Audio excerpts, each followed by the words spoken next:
देवों के देव महादेव के चरण में प्रणाम करतनी, हमार प्रणाम स्वीकार करी।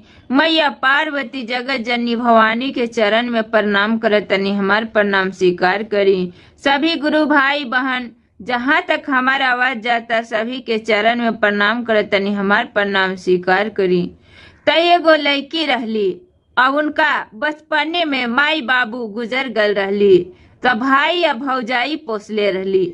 भाई या भौजाई पोसले रहे तो लड़की के जब होश हो गईल, जब 6-7 साल के हो गईली, तो रोज दिन चर्चा में जात रहली, रोज दिन चर्चा में जात रहली। तब भौजैया कहे कि 3-3 घंटा ई बाहर में का करे तरी, ई जा तरी बाहरे तो 3-3 घंटा रह जा तरी, का करे तरी 3-3 घंटा बहरिए जाके। और बेचारी घर के सारा काम कर लेत रहली आ तब चर्चा में जात रहली। आ तब्बो भौजैया बोले रोज दिन 3-3 घंटा जा तरी, तब पता ना कि डाइने तो ना सीखे जा तरी, से लगता है कि पक्का डाइन हो जाई। तो भौजैया का करे कि कहे कि आज गोबर तू चुन के ले आवो, तो कोनो दिना कहे कि तू घास गढ़ के ले आवो, तब वो बेचारी अपना टाइम से जाए आ गोबर चुन के ले आके पाथ देवे, आ पाथ के हाली हाली और बाद चर्चा में चल जाए। चर्चा में बेचारी चलिए जाए, घास ले आवे, हाली हाली घास गढ़ के आ कुट्टी काट के रख देवे और चर्चा में चल जाए। तब कहे कि कितनो काम दे तनी, तब वही चलिए जाता रही बाहर, 3-3 घंटा बाहर में जाके का करा तरी, से डाइन सीखे जाता रही, लगा था कि पक्का डाइने हो गई हैं। तो कहली वो अपना पति से, कहली कि ए जी से राउर बहिन इतना बदचलन हो गई बाड़ी कि 3-3 घंटा बाहर जाता रही, से इनका के बियाह कर दा, से बियाह कर दा। तो कहलस कि ठीक बा, जौन तू कहत और वही काम करब, बियाह कर देतनी।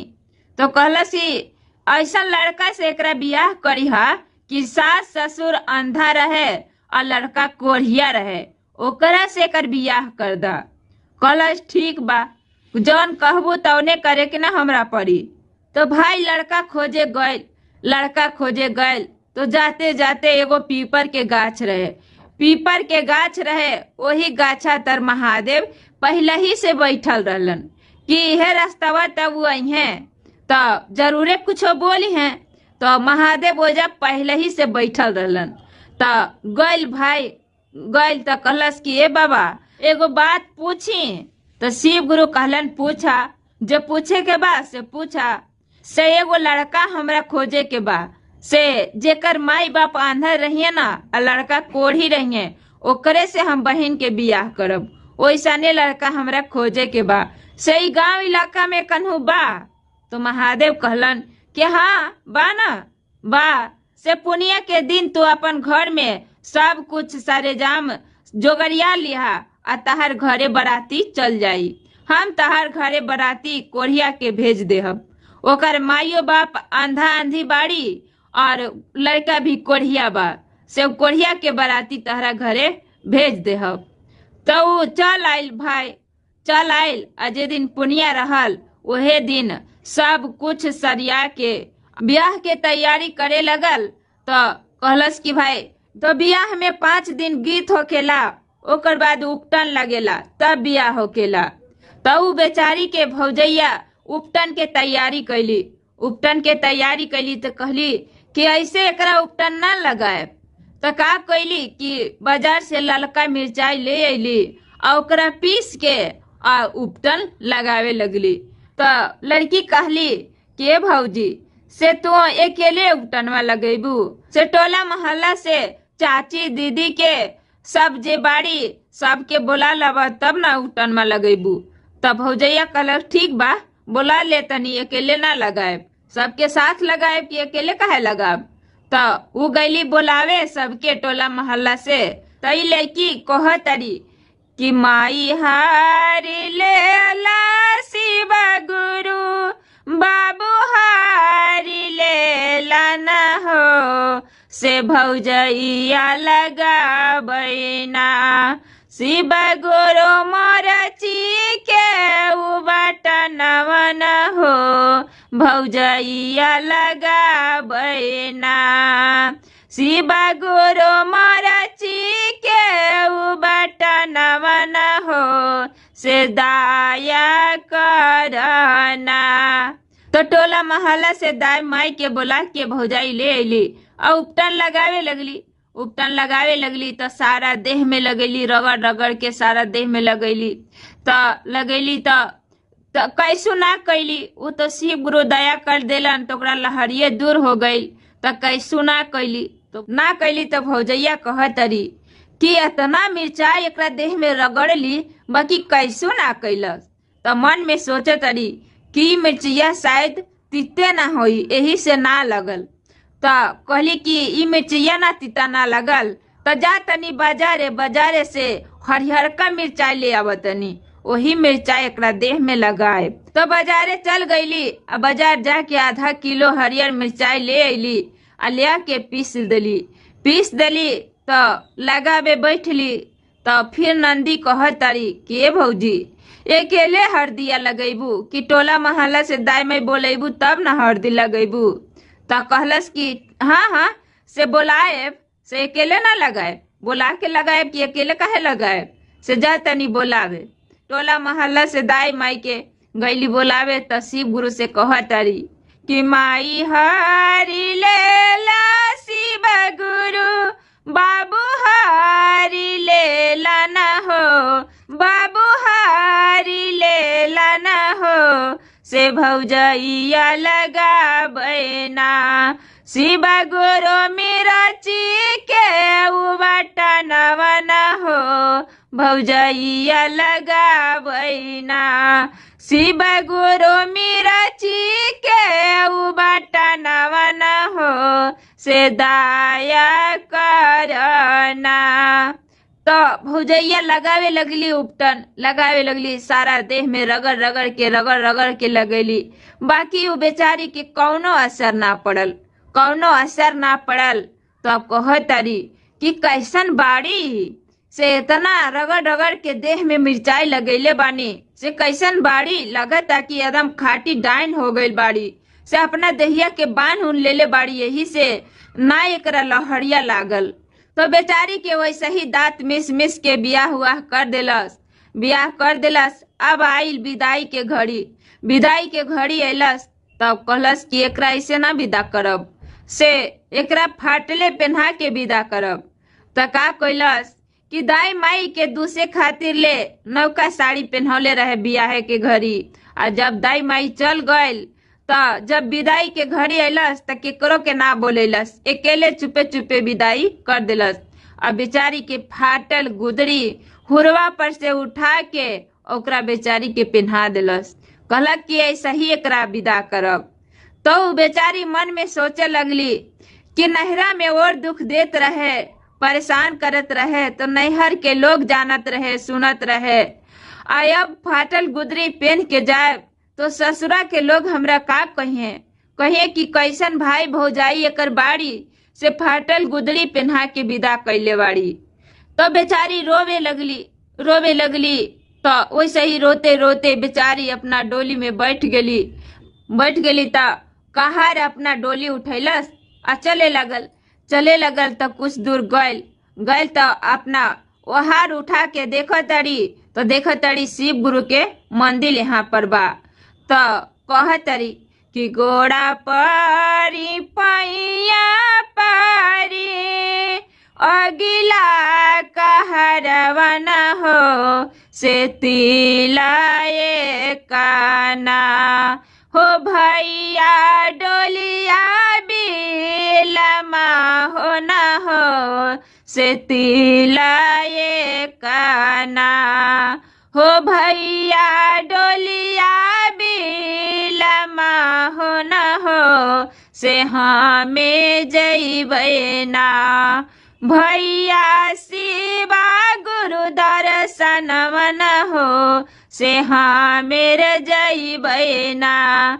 बेचारा कहार डोली रख देलक तो बेचारी झट सा उतर के और मंदिर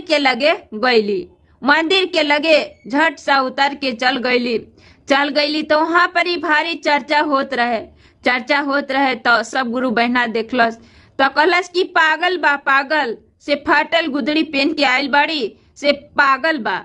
तो सब कोई भगावे लगल, सब कोई भगावे लगल। तो कहली कि ए गुरु बहन से हम पागल ना हई, से हमर ई हालत हमर भौजाई कैले बाड़ी, से हमर विवाह हो गईल और यही फाटल गुदड़ी में हम ससुराल जातनी, से हमरा के शिव गुरु के दर्शन करे दिहे, शिव गुरु से दया मांगे दिहे। तो सब कोई कहलस हाँ हाँ से मांगला, एमे का बा, शिव गुरु से दया मांगला। तो बेचारी मांगे लगली। तो कहली माई हारी लेला शिव गुरु, बाबू हारी लेला न हो, भौजैया विदा कैले ना, शिव गुरु फाटले गुदड़िया न हो, भौजैया विदा कैले ना, शिव गुरु फाटले गुदड़िया न हो, से दाया करना। इतना ही में बेचारी के देह में लहंगा पटोर हो गईल आ सोना चांदी से भर गईल देह, सारा देह में सोना हो गईल और पैर में चांदी, सगर देह में एकदम भर गईल बेचारी। अब बेचारी दुल्हन बन गईली, दुल्हन बन गईली तो जा लगली, चल गईली, डोली में बैठली बेचारी और चल गईली अपना ससुराल, चल गईली ससुराल। ससुराल गईली तो बेचारी चारों ओरी देखली, चारों ओरी देखली तो सगर ऐसे ही राय छाई पड़ल बा। सास अंधरी बाड़ी, ससुर अंधा बा और पति कोढ़िया बा। तो बेचारी सगरो साफ सफैया करे लगली, साफ सफैया करे लगली। तो कहली कि गोबर से आंगन निपा देब तब चर्चा करब। तो कहली केकरा से मंगाई हम, तो जाओ तो जदी रहे सब कलश कि ए चाची गोबर ला दी निपे खातिर। तो कह तड़ी कि ना ये बबुआ से हमरा गोबर मत ला के दा, से हमार सास आंधर बाड़ी, ससुर आंधा बा, पति कोढ़िया बा। और जे दिन हमार पति अच्छा हो जाई है, सास ससुर निमन हो जाई है, वही दिन गोबर से आंगन नीप के शिव गुरु के चर्चा करब। तो ऐसे ही चर्चा कर लेली, धो के चर्चा कर लेली। तो जब चर्चा हो गईल तो पति भी निमन हो गईल, कोढ़िया से राजकुमार हो गईल, और सास ससुर भी बढ़िया हो गईल, सास ससुर भी बढ़िया हो गईल, और महल अटारी सब कुछ बन गईल, घरे में कुआं हो गईल, सगर खेत बाड़ी सब कुछ हो गईल, बेचारी के अन्न धन से भर गईल। अब भौजैया धीरे धीरे गरीब हो गई, भौजैया धीरे धीरे गरीब हो गई। तो ओकरा घर में खाए के ठिकाना भी ना रहे, खाए के ठिकाना ना रहे। तो वही भौजैया जरना चुने खातिर बाहर निकलली, बिहार में जरना चुने खातिर बिहार में निकलली। तो गाय के गोबर चुन चुन के लावे, गाय के गोबर चुन चुन के लावे। तो वैसे ही चुनले ननद के गांव पहुंच गईली, गाय के गोबर चुनले ननद के गांव पहुंच गईली। तो ननद बेचारी जात रहली, पति पत्नी दोनों तीरथ में जात रहली। तब नंदी चिन्ह गईली कि हमर भौजैया बाड़ी, से ही हमर भौजी गोबर चुनातारी, से का हो गई हमर भौजैया के से गोबर चुनातारी, से कहियो बाहर ना निकलत रहली, आया जाई बड़ी गोबर चुने। तो आगू में गईली तो कहली कि भौजी से तू काहे गोबर चुना तारू, से तू तो कहियो घर से बाहर भी ना होत रहलू, तो कैसे गोबर चुने आयल बाड़ू, का भइल। तब भौजैया गला में लपट के रोवे लगली। तो भौजैया कहतरी कि तहरा के तो हम फाटल गुदड़ी पहना के विदा कैले रहनी, एक कोढ़िया से विवाह कैले रहनी, सास ससुर अंधा रहे, तो तू कैसे इतना बढ़िया हो गईलू, से तोहरा कैसे इतना आन धन हो गईल, आ तोहार पति भी ठीक हो गईले। तो कहतारी कि लगबे के हर दिया भौजी, लगैलो मेरा चाहिया न हो, से याद करहु ना, भौजी हो बिया है के बतिया न हो, से याद करहु ना, भौजी हो पहिला बतिया न हो, से याद करहु ना, लगवे के बटन भौजी लगैलू हरियर मरचन हो से याद हो कर हो ना भौजी हो पहिला बतिया न हो से याद हो कर हो ना भौजी हो बिया है के बतिया न हो से याद हो कर हो ना ओढ़वे के चुनारी हो भौजी पेन्हैलो फाटल गुदड़ी न हो से याद हो कर हो ना भौजी हो पहिला बतिया न हो से याद हो कर हो ना से शिव गुरु दिहलन ना भौजी हो या ना धन संपत्तिया न हो से शिव गुरु दिहलन ना भौजी हो राजा कुमार पाहुनावा न हो से शिव गुरु दिहलन ना भौजो हो सासुरा ससुइया न हो से शिव गुरु दिहलन ना भौजो हो सासुरा ससुइया न हो से शिव गुरु दिहलन ना। इतना बात जब भौजैया सुनली तो और रोवे लगली तो कहली कि तू का कैलू से तहरा पर शिव गुरु इतना दया कैले बड़न से हमरो बतावा। तो कहली कि हम जब शिव चर्चा करे जात रहनी तो तू ही ने कहत रहला कि 3-3 घंटा का करे जातरी से डाइन सीखतरी। हम डाइन ना सीखत रहने, हम शिव गुरु के चर्चा करे जात रहनी, शिव गुरु के भजन गावे जात रहनी। वही से शिव गुरु हमरा पर इतना दया कैलन। तब भौजाई अपना घरे गइल और ननद के भी बोलेलस और ओम धाम के चर्चा कैलस। ओम धाम से चर्चा कैलस और ननद नंदोसी भगना भगनी के सब के बुला के सबके अच्छा से स्वागत कैलक। वही ननद के कुर्सी पर बैठावे, कहाँ उठाऊं कहाँ बैठाऊं। ननद नंदोसी के एकदम मान मर्यादा होखे लागल और उनको धन दौलत शिव गुरु धीरे धीरे दे देलन। पूर्वाही देशा से अइली एक धोबिनिया होके धोबे लगले ना मैया देवी के चुनरिया होके धोबे लगले ना।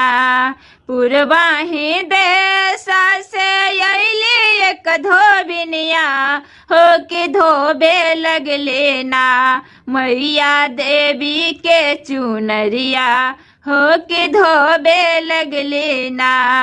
चुंदरी धोबिए मालिन फेंक लिया कसवा हो झुराई जई है ना मैया देवी के चुनरिया हो झुराई जई है ना मैया देवी के चुनरिया हो झुराई जई है ना। पछवा ही देशा से अइले का कगवा हो गिराई दिहले ना मैया देवी के चुनरिया हो गिराई दिहले ना मैया देवी के चुनरिया हो गिराई दिहले ना। तोहरो के देवो कागा दूधा भत कटोरवा हो झुराए देहो ना मैया देवी के चुनरिया हो झुराए देहो ना मैया देवी के चुनरिया हो झुराए देहो ना।